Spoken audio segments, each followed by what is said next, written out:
Every evening, as the sun began to slip gently behind the treetops, a faint, melancholic sound would drift along the paths of the town's central park. Now it wasn't unusual to hear music there. Teenagers sometimes strummed chords on worn-out guitars, others practiced urban dances with their speakers turned up loud. But this was different. It was a waltz. An old, elegant one, something that sounded like it had stepped out of another time. Not a well-known tune. Nothing you'd recognize. Yet it had that strange quality of becoming unforgettable the moment you heard it. The man who played it didn't have a name, not for most people anyway. To the kids who hung around the park, he was just the man with the sad music. Grown-ups whispered he was probably just another homeless man, one more soul swallowed by the city and forgotten. He wore a long coat that might have once been navy blue but had faded so much it looked more like a dull gray. The collar was frayed, the sleeves patched up in places. He always wore a tilted beret, hiding a head that hadn't seen a comb in who knows how long. His boots didn't match, one seemed like it belonged on the left foot, though he wore it on the right. No one knew where he came from or where he went once the final note disappeared into the air. But one thing was certain, every day, like clockwork, he showed up at 5:15 p.m., sat on the same bench, the one beside the old fountain that barely dribbled water, opened a battered wooden violin case, and began to play. Always the same melody. One afternoon, a curious little boy approached him and asked, "Why don't you ever play something else, mister?" The man looked at him with such a deep sadness that even the boy instinctively stepped back. Then, without a word, he raised the bow again and played the same piece. That same haunting waltz. Madeline came to the park every Sunday with her mom and grandma. At 8 years old, she loved racing down the paths, collecting fallen leaves to make her autumn necklaces and chasing after the ducks by the pond. But that Sunday would be different. Very different. It was fall, one of those days where the air smells like toasted bread and everything feels a bit nostalgic, with shadows stretching long and lazy across the ground. Madeline was playing with her pink kite near the old carousel when she heard the waltz for the first time. She stopped in her tracks as if something inside her had been stirred without permission. "Mom, who's playing that?" she asked. "What, sweetie?" "That music, it's pretty. Sad but pretty." Her mother smiled, distracted. "Oh, that must be the man on the bench. He always plays the same song. Why does he play it?" "I don't know, honey. Some people play the things that hurt, like crying without tears." "Go on, keep playing." But Madeline didn't go back to her kite. Her feet carried her all the way to the fountain where the man was drawing the melody out of the air with his violin. When she saw him, something inside her shifted. It felt like she had seen him before. Like the music had always belonged to her, even before she was born. She stood quietly watching him. The man, deep in concentration, didn't even notice her presence. His whole body seemed to move with the rhythm, as if each note was holding him upright. When the music stopped, the silence it left behind was so heavy that Madeline barely dared to breathe. "Mister," she said softly, her voice trembling. The man blinked and lowered his violin slowly. "Yes, little one? What's that song called?" He stared at her for a moment, like he was seeing a ghost. Then he looked down. "It doesn't have a name. It never did. My grandma," Madeline swallowed hard. "My grandma dances to that." The man's eyes widened. "Your grandma?" "Yeah.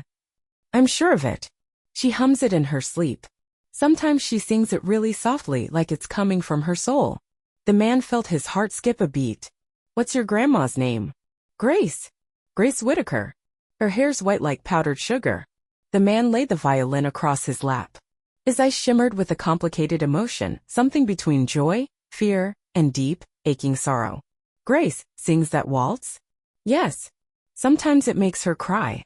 One time I asked her why, and she said she missed someone who used to play it, someone who played like you." Silence. Long, wet, cold. Madeline spoke again, her voice clear and honest, carrying the weight of innocence and unknowingly cracking open a dam of memories. "Mister, were you my grandma's true love?" The man opened his mouth, but no words came out. He just nodded. And from his eyes spilled the same melody he had been playing all along, a silent, painful, tender kind of weeping. And then, as if time had whipped around and pulled the past into the present, the years peeled back. Madeline, without realizing it, had just unearthed a story buried for over 40 years in silence. The park wasn't just a playground anymore. Madeline had opened the door to a memory long locked away. The violinist sat frozen, like his soul was still clinging to that last note. His hands were trembling, not from the cold, but from the ache of reunion, of time lost and found again. "Could you take me to her?" he whispered finally. Madeline nodded, solemn like someone who understood, without fully knowing that she was part of something sacred now. She's right over there. Sitting on the bench with my mom. Do you see her? The man turned his head slowly. His eyes searched the park, and then landed on her. Grace! She was thinner, more fragile, older than he remembered. But she was still her. Sitting with her hands resting gently in her lap, eyes lost in the leaves dancing on the wind. She wore a hand-knit red scarf. She always loved red, he thought. Always said it was the color of sunsets in brave hearts. Madeline ran to her grandmother. Grandma, she said, with a lump in her throat she didn't quite understand. There's someone I want you to meet. Grace looked at her granddaughter with warmth and gently brushed a strand of hair from her face. Who, sweetheart? The man who plays your song. The elderly woman's expression changed. Her hands tightened on her scarf. Slowly, cautiously, she turned her head, as if afraid the past might really be standing just a few feet away. And then she saw him. The man with the violin. Standing. Looking at her. Just a few steps away. Oh my God, she whispered, barely able to breathe. Is that really you? It's me, Grace, he said softly. After all these winters. I'm still here. Years ago, in a city that looked very different from the one we know now, Grace had been a young woman with fiery eyes and long dark braids. Her family lived in a modest neighborhood, but she had a spark that made her unforgettable. Every afternoon she helped her mother at the family sewing shop, and at night she would sneak away to attend dance classes at the local community center. That's where she met him, Edward, a young violinist who played with a hunger, a rawness, as if every note he drew from his bow was a love letter whispered into the air. He was poor, just like her, but what stirred Grace's soul was that he dreamed out loud. He spoke of composing an eternal waltz, one that no one could ever forget. He believed that music was a world where things like poverty, time, and heartbreak didn't exist. In music, they were free. Grace danced. Edward played. And somewhere between the turns and the harmonies, love took root. It was a secret love. Grace's mother, rigid and stern, used to say, a dancer ends up alone and a musician ends up broke. But Grace didn't listen. All she wanted was for him to keep playing. And Edward, he played. Until his fingers bled. He wrote a waltz.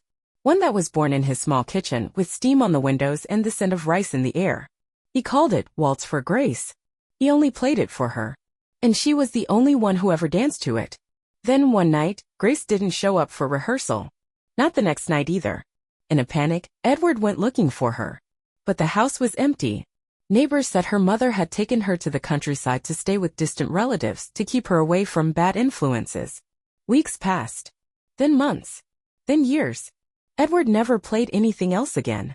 The waltz became his promise, his prayer. He traveled from city to city, living however he could, always with that same violin and that same melody. Waiting. Hoping. I thought you were dead, Grace whispered now from the bench, her voice cracked with years of silence. Or that you'd forgotten me. Never, Edward replied. I look for you. At every fair, every music festival. I played that waltz everywhere, hoping someone would say, I know her. Grace lowered her eyes, tears pooling behind her lashes. My mother took me away. Hid me like a secret. She made me promise I wouldn't go looking for you. That I'd forget. But I never did. I swear it. Madeline stood frozen between them, her small hands clenched together. She didn't know why, but she felt like crying too. Grandma, is it true? That waltz was for you. Grace nodded, and a smile crept across her face, the kind of smile that belongs to a little girl who just found her long-lost favorite toy. It's my waltz, sweetheart. It's our story. It's my little piece of heaven. Edward stepped forward, voice trembling. May I play it one more time, just for you? Do it, she said, her eyes shining. But this time, let me dance it with you. The park fell into absolute stillness. Edward raised the violin, closed his eyes, and let nostalgia take over. The music began, gentle, quivering, delicate. It felt as if even the trees held their breath to listen. Grace stood slowly, leaning on her cane, and with soft, steady steps, began to move. Her movements were slower than they once were, but no less graceful. The wind lifted her dress as she twirled, and Madeline watched in awe as her grandmother became someone new before her eyes. Someone luminous. A few passers-by stopped. Some filmed quietly. But everyone who witnessed it understood they were watching something sacred. Two souls finding each other again in the music that had once bound them. When the waltz ended, no one said a word. They didn't need to. Those who heard it never forgot it. After that day, Edward was never alone on his bench again. Grace came back every evening, hand in hand with Madeline, and the three of them would sit together, surrounded by fallen leaves and memories that now had a place to breathe. The waltz was no longer just a sad melody. It was a bridge, a home, a secret language they spoke with glances and quiet smiles. Madeline, who had always seen her grandmother as reserved and distant, started to see her differently. Grace laughed more. Her eyes sparkled when she spoke. She began putting more care into her appearance before leaving the house, wrapping herself in her red scarf, clipping on her little crescent moon earrings, and dabbing a touch of lavender perfume on her neck. A scent that seemed to awaken something in the very air around her. One afternoon, Madeline turned to her mom while Grace was chatting quietly with Edward on the bench. "Mom, why didn't she ever tell us about him?" Her mother sighed. "I don't know, sweetheart. Your grandma's always been private about her past. Sometimes she'd mention a man she loved once, someone who played the violin, but she'd always change the subject, like it hurt too much to say more. Like speaking it out loud would break something." Madeline sat in silence for a moment, then asked, "Do you think she still loves him?" Her mom smiled gently, a little sad, a little wistful. "There are some loves that don't go away, even when time tries to erase them. Like a song that keeps playing in your heart, long after the instruments have gone quiet." That same night, Grace opened a wooden box she hadn't touched in decades. Inside were black and white photographs, crumpled theater tickets, dried flowers, and letters. So many letters. Every letter was addressed to Edward Hayes. Some were still tucked inside their envelopes, others stained by tears or blurred ink. Not a single one had ever been mailed. Grace had written them during the hardest years of her life, during the forced move to the countryside, the tight watch of her aunt, and the heartbreak of not hearing a word from the man who had once played her soul's melody. Each letter was a broken-off conversation, a desperate attempt to keep him close, even if only through words. "Dear Edward, last night I dreamed you played our waltz and we danced together on a lake made of stars. It rained today like that afternoon you kissed me for the first time. Rain always reminds me of you. Mom says I need to forget you, that you're no good for my future. But how do you forget the one who taught you how to feel?" There were over 30 letters. Grace read them one by one silently, her eyes misty and her hands trembling. And by the time she reached the last one, something inside her clicked. She realized she had lived most of her life with a heart only half lit. Yes, she had married. Yes, she had a daughter. And yes, there were moments of happiness. But she never felt again what she felt with Edward. And now, in the borrowed time that remained, she didn't want to keep any more secrets. The next day, she placed the box of letters into Edward's hands. "I never sent them. I didn't know where you were. But I wrote them anyway." Like someone throwing messages into the ocean, hoping the sea would have mercy. Edward opened the first one and read it quietly. Then another. And another. Until tears blurred the pages. "I wrote to you too, Grace," he whispered. "I swear I did. But they all came back. The address had changed. And then my life became a train with no station." They fell into silence. The only sound was the rustle of stroller wheels over gravel, and the birds chirping lazily in the evening trees. From a distance, Madeline watched them the way one watches something sacred, like a scene frozen in time, part of a movie that had never finished playing. And then Grace asked something that changed everything. "Edward, why didn't you ever compose more music?" He let out a long breath. "Because the world lost its sound the day you stopped hearing it with me." From that day on, something shifted in both of them.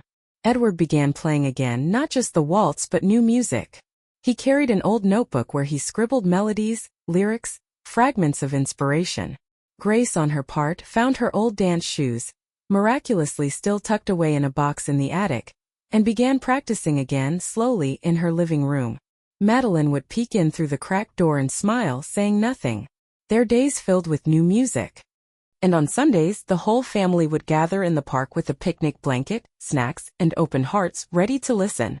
What used to be a lonely bench now became a sacred little corner, where people came just to hear the couple of the waltz. Then one afternoon, Edward made an announcement. "I want to give a concert," he said. "Just one. Here in this park. So people can hear our story, and know it's never too late to feel again." Grace looked at him the way she used to, like he was that young man with messy hair who used to steal her soul with every note. Do it, she said. Let the world hear what we were never allowed to say. The news spread through the neighborhood like whispers written on falling leaves. Edward Hayes, the violinist of the park, will give a one-time concert this Sunday at dusk. There will be a guest dancer. Behind every note, a love story. Bring your blanket, your tears, and your open heart. No one could explain why a simple flyer, with cut-out letters taped to lampposts, trees, and mailboxes, moved them so much. Maybe it's because deep down, we all hope that love gets a second chance. That time can be turned back, even if just for one night. Sunday arrived with the sun hiding lazily behind the clouds as if it too wanted to watch. The fountain in the park had been decorated with wildflowers. A couple of benches were moved to make room. Edward brought his violin, and Madeline, with a serious face far beyond her years, helped him place the sheet music on the stand. Nervous, Grandpa Edward? Very much so, kiddo. More than Grandma? Your grandma danced before you were even born. The stage never scared her. But me? Tonight I'm playing with my heart out in the open. And that's scary. Madeline hugged him tightly. Don't be scared. Music knows how to take care of you. Grace arrived in her red scarf and a deep wine-colored dress she hadn't worn in decades. Her daughter held her arm as they walked, slowly but with pride. When Edward saw her, he smiled so wide it nearly hurt. Grace met his eyes and silently said, "We're here." Nothing is missing now. More than 70 people had gathered, some on blankets, others on benches, many standing. Young couples, elderly friends, mothers with strollers, joggers who had paused mid-run, grandmothers with small dogs. They all waited, not knowing exactly for what, but feeling it was important. Edward stood up, cleared his throat, and spoke. Thank you all for coming. Many of you have seen me sitting on this bench, playing the same melody over and over. Some thought I was crazy. Some thought I was just lonely. And you were right, about both. A few soft chuckles. But what you didn't know was that song wasn't for you. It was for her. He turned to Grace, whose eyes sparkled through the tears. Grace Whitaker, you were my first love. My first heartbreak. And my only melody. Tonight, we'll share our story with music, with movement, with soul. Silence fell over the park. Even the wind seemed to pause. Edward raised the violin. And he began to play. The first piece Edward played that evening was Waltz for Grace. But this time it was different. Fuller. Deeper. As if every year of absence had added a new layer of emotion. The violin didn't just sing, it wept, it laughed, it trembled. And while he played, Grace slowly stood up. Her movements weren't the same as they once were. There were no spinning pirouettes, no grand leaps. This was something softer, more restrained. A quiet dance. One that whispered, I'm still here. I can still feel. People watched in silence, visibly moved. A small boy tugged on his mother's sleeve and asked, Are they in love? And the woman, without looking away, answered gently, They always have been. When the final note fell away, no one clapped right away. The audience stayed frozen in the moment, not wanting to break the spell. And then the applause came, long, heartfelt, real. But the concert wasn't over. Edward stepped forward once more. For years he began, I believed Grace had forgotten me. That she'd married someone else. That she had chosen another life. And maybe in some ways that's true. But what I didn't know is that she kept loving me in secret. She wrote letters she never sent. She dreamed of me but couldn't come looking. And me? I composed music I couldn't release because I didn't know how to let go. He paused, his voice thick with emotion. Tonight, I want to play a new piece. One I wrote just a few weeks ago. It's called The Waltz of Those Who Wait. It's for everyone who has ever loved and couldn't say it. For the ones who missed the train but still found the road. The new melody was different. Wiser. Filled with nostalgia but also with forgiveness and grace and hope. Grace didn't dance this time. She just sat beside Madeline and took her hand. Grandma, do you regret anything? The girl asked softly. Yes, sweetheart, she answered. I regret not running after him when I still could. But I'm also grateful I'm alive to walk toward him now. After the final note, people gathered around them with tears in their eyes. Some embraced their partners.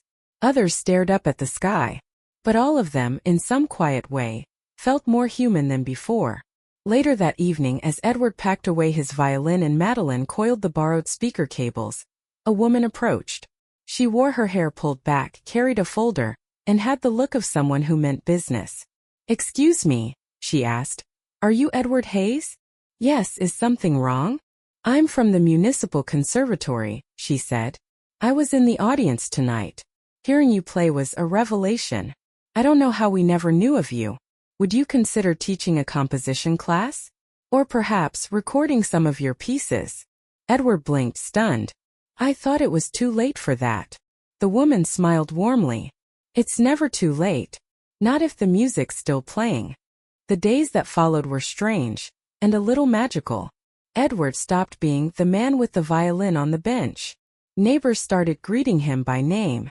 Some brought him coffee. Others requested the reunion song, as they now called it.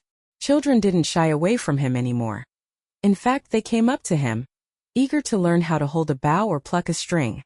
The conservatory called him officially, offered him a small classroom to run composition workshops. At first, Edward hesitated, afraid of paperwork, schedules, men in suits. But Grace took his hand, brushed his cheek with tenderness, and said, "You still have time to teach others how to say what they can't with words, through music." He accepted, not for ambition, not for money, but because he wanted to plant melodies in other hearts, the way he once planted them in hers. Weeks after the concert, Madeline found her grandmother sitting at her vanity with a paper in her hands. It was a will, handwritten in her delicate but slightly shaky script. "Grandma, are you sick?" "No, darling. But I've learned something. Stories shouldn't be left unfinished. And if one day I'm not here, I want you to know what I did with my life. The good and the painful." She handed the girl a box. Not the one with the letters, a different one. Smaller. Inside was a cassette tape. On the label, handwritten, "Last Waltz with Edward." Beside it, a note, "For you, Madeline. Because without you, this story would have never played again." Madeline hugged her. And while she didn't understand it all, she felt something in her little chest settle into place. Grace and Edward continued to see each other. They didn't live together. They didn't make grand plans like they once had. What they shared now was something else, wiser, freer. They met to take walks, to sit in silence, to read poetry, or simply to watch Madeline chase leaves through the park. One Sunday, as a student violinist's melody drifted softly from a nearby bench, Edward turned to look at Grace. "You know," he said, "I realized something. I never stopped loving you. I just stopped looking." Grace smiled, taking his hand. "And I looked for you without moving my feet. I waited for you in every waltz I hummed, in every dream where you still had 20-year-old eyes and a wild heart." They said nothing else. They didn't need to. A year later, Madeline stepped onto the small stage of the neighborhood community center, her violin in hand. It was the anniversary of the concert that had changed everything. It was her first recital, and the room was full. Her mom sat in the front row. Edward was beside her. But Grace's seat was empty. She had passed away 2 months earlier, during a nap, sunlight brushing her eyelids, her red scarf folded neatly at the foot of her bed. In her hands she still held Edward's last letter. Simply read, "I found you, Grace. And with you, I found the meaning of everything else." Madeline stepped up. No introduction. No speech. Just her violin. She played. Not the original waltz. A new version. One she had written herself, blending Edward's melody, Grace's quiet hums, and her own innocent notes. She called it, "The Waltz of Three Souls." When she finished, Edward wept quietly. Not from sorrow but from something deeper. Peace. Because he finally understood. Some stories never really end. They just change instruments. And that night, beneath the open sky, with wind whispering through the trees of that same old park, you could almost swear someone was listening. Dancing, maybe. Maybe it was Grace. Maybe it was love. Or maybe it was simply the music. The same music. The one that never forgets. The one that never leaves.